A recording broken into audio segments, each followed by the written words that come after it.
you, Dan. You're welcome. I hope you get that taken care of, but Kevin will certainly do something to help you on that. I'm going to talk, any special interest groups that want to say anything? Richard, you got some things? Richard, you got any special interest stuff? No. Okay. Any other special interest? Back to back is probably going to talk about the club dinner. Michelle? Exactly. Yes, we have the club dinner this week. Mike, a little bit closer, we can't hear you. We have the club dinner this week at the Blue Olive on Wednesday, the 20th. And we have about 8 people that are registered. We should have more possible before we go out. One thing, on Tuesday and Wednesday, as I understand, these are alcohol-free. In other words, there's no alcohol being served in restaurants. Now I'm going to inquire whether we can bring our own bottle of wine or whatever if we go and have dinner. I will let you know through dialogue. It's a special Buddhist holiday Tuesday and Wednesday, so yeah, I would imagine the alcohol will be limited, so better check on whether you can bring it personally in. Okay, any other special interests? And over here? Daryl? No? Okay, I've got a couple of things. I'm the cruise guy, and there's a couple of cruises I want to talk about. If Jerry gets the first one up here. I sent out a cruise letter about 3 weeks ago about an unbelievable cruise that was like $15 or $16 a day. And I think what's striking about that cruise, and hopefully we'll get the itinerary here, what was striking about that cruise is not only that it was $16 a day, but there was no single supplement. In other words, if you're just in the cabin by yourself, it's still $16 a day. And there was free alcohol as a gift to being on the ship for that particular cruise. Now this Pullmantar, Jerry, you have a problem with that? You have a problem with it, okay. This Pullmantar line purchased this Monarch ship from Royal Caribbean. So it's a nice ship. And I checked the rest of the itinerary on that ship. It does mostly South American cruises around Brazil, Argentina, Chile, in that area. And most of the cruises are not in that price range. I mean, most of the cruises are anywhere from $70 to $150 per person per day. So this cruise amount of $16 a day was startling. And it was startling also because that was the singles rate, and it was startling because they're going to give me alcohol. So anyway, that cruise is still available. Hopefully, if we can get this thing up, we can show you a little bit. But if you go to Vacations to Go, it's deal number 14353, and it's still, as of this morning, offered at $16 a day. And if you want to really splurge, you can get an outside cabin for $23 a day, which I did. I've already been booked. I've got an outside cabin that's already been picked out. It's a beautiful cabin on the ship with a nice big window. It's a deluxe outside cabin. So I'd love to have company, but if not, I'm going to enjoy it anyway. I just booked a room in Lisbon the night before I take the cruise. And from the terrace, I understand I have a terrace in my little old building downtown. From the terrace, there's a picture of a cruise ship about 50 or 60 meters from the terrace of the building I'm going to be staying in. So apparently you can stay really close to where the boat is. The boat is right in town, which is why Lisbon's a really nice port to either leave from or visit from. There's one other cruise that I'd like to talk about if we can get the thing up here. I just booked a round-trip Singapore cruise in February, and the price was, for me, was about $769 per person. So that's about $50 a day per person for a really nice local cruise visiting Koh Samui, Bangkok, a couple of places in Vietnam, and I believe Brunei as well. So I like the ship. It's a 5-star ship. It's called Constellation. It's the sister ship to the Millennium that I've been on before. 5-star, great apple pie, great New York cheesecake every day. So anyway, I'm sorry about either one of these coming up, but those two great cruises, that one on Vacations to Go is 11550. Okay, as a special interest, one more thing I'd like to talk about. On the back, last night I put a brochure for a 3-day, 2-night trip to River Quay. Now, for some of you, you've been on the River Quay trip maybe about 3 months ago. I wanted to go. I was enticed. I've been to River Quay about 3 times since I've been here in the 14 years. I like the trip. It's a neat thing to do. There's a whole kinds of neat activities that go on. You can get the elephant rides, the raft rides down the river. I'm always impressed with the museums. But I particularly like sitting at night on the river with fellow guests, which is why I'm encouraging some of you to sign up here. I'd like to get a van full of 10, and sipping your own type of whiskey. I'm a rum and coke man, but some of you may be gin and tonic, some of you may be bourbon. And then sit there in the evening watching the river go by and lying to each other about all the wonderful things you did in life, that you jumped over mountains and that you stopped trains with a single hand. It's just a great, after 3 or 4 drinks, man, you can say anything you want and everybody believes you. So that is the wonderful part of the trip. There's one other aspect of this particular itinerary. I've stapled the itinerary there because I only have one and I don't want somebody to steal it. But one other thing, if you haven't seen it, there's a train that goes through a market at a little town up north here. And the market, the people that do the market have laid over some wooden things on the track. And they are selling things. You can walk sort of in between them and they're selling stuff. Now when the train comes, which it comes about 3 times a day, you standing at a road junction, just the train is pulling into the station and the train's going through a bunch of these little stalls over here, and you can watch the stalls go up because the train is coming in. The stalls go up, the train goes by, and then the stalls go back down after the train. It's almost like something going through the water, and the water parts around the thing, then comes back together again. It's the greatest thing. Anyway, this particular 3-day, 2-night actually does that. They go to that little village. If you haven't seen it before, I've seen it a couple times, and I go, I still can't believe it. You know, the train goes in, all of you pull up at little stakes, the train goes by, and all the stakes go by. And as if, you know, that's just a train, no big deal. But anyway, that's part of the strip also. The other nice aspect about this trip that was different from the last one was there's a trip to Myanmar, where you can see the 3 pagodas, you can see the long wooden bridge. Most trips to River Quay do not include that in it, so that's a neat part of the itinerary. Also, what enticed me here was the price. For the last trip, I just couldn't afford it because as a single, it would have cost me about 10,500 baht.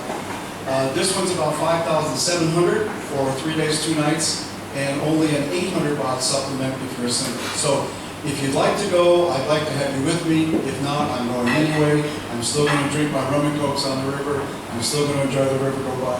I'd love to have company doing it. So there you go.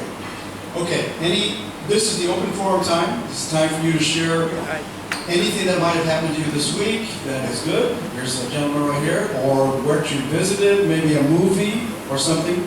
Don't go see the BFG. You told me to? I don't care. I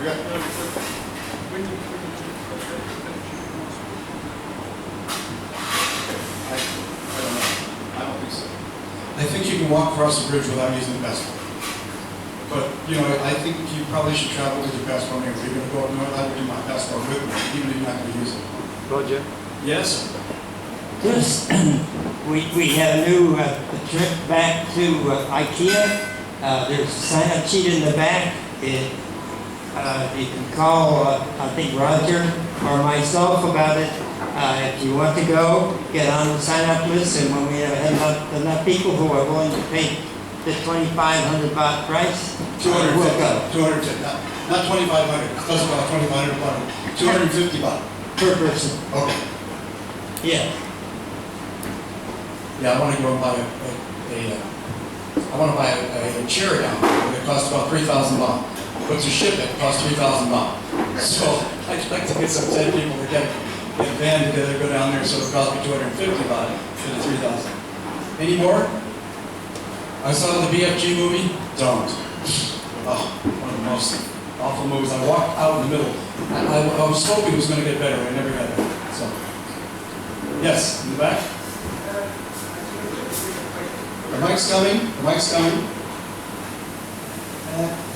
This is a completely different question. I've just extended my visa, and it says that I can stay in Thailand until the 9th of next month. Does that include the 9th day or up until the 9th? Because it says on the thing, up until the 9th. I understand English, and that sort of means I've got to be out of here on the 8th, but my book has got the 9th stamped in it. Is that clear? Can anyone help me? What do you say, Darrell?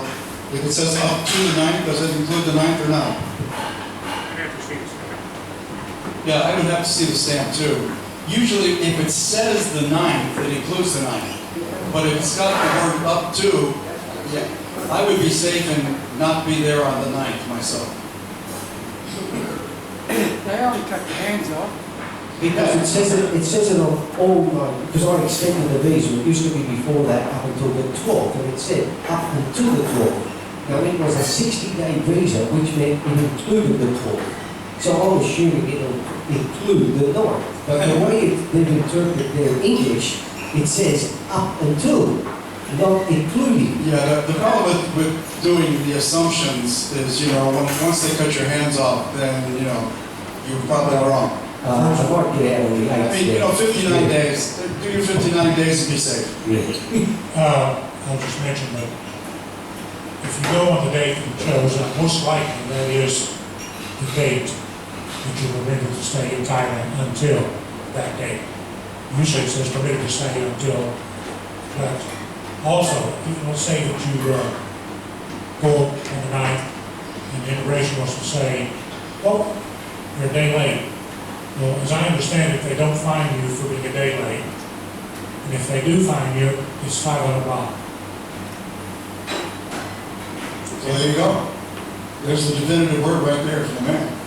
As far as immigration goes, there's been maybe even several reports as it relates to that foreign information form, that infamous form that some general immigration police designed and gave out, and says everybody, all foreigners have to fill it out. And I can tell you, and give you absolutely a definite maybe. Because apparently at John King Immigration, it depends on the day and time you are there, and what they feel. So you may be handed the form as to fill out. They try to have somebody out there and say, bring it next time. They may not even hand you the form. Most of the time, the immigration officers, even if you have the form, aren't going to ask you for it. You have to voluntarily give it to them. So just be prepared. I suggest you just get the form, get a photo, have it with you, and if you are asked for it, hand it to them. Yeah, it's probably the best thing. I've heard somebody went there the other day and they didn't have to have it. And I've heard of people that they asked them for it. So what can you say? I can use it. Hi. For those of you who haven't tried it, there is a little restaurant along Dongtang Beach, just by the car park, the end of the car park, opposite the car park. It's called Sandbar. The food is very nice, it's reasonably priced, and 2 or 3 times a week they have different artists performing there. We went the other day and they had a jazz singer. Tonight they've got, what's today, Sunday? They've got some sort of band there, I can't remember what it is. Next Saturday they have the Dutch Big Band. Don't ask me how they're going to have room, I don't know how many people are in it. But we were also there a couple of weeks ago when the heavens opened. Flooding, thunder, lightning, the lot. And this restaurant, half of it is outdoors, with no cover whatsoever. They squeeze everybody into the restaurant. It's not big, perhaps there were 60 people all squashed into it. The performances are very, very good. It's worth going along there, and it's recommended you book.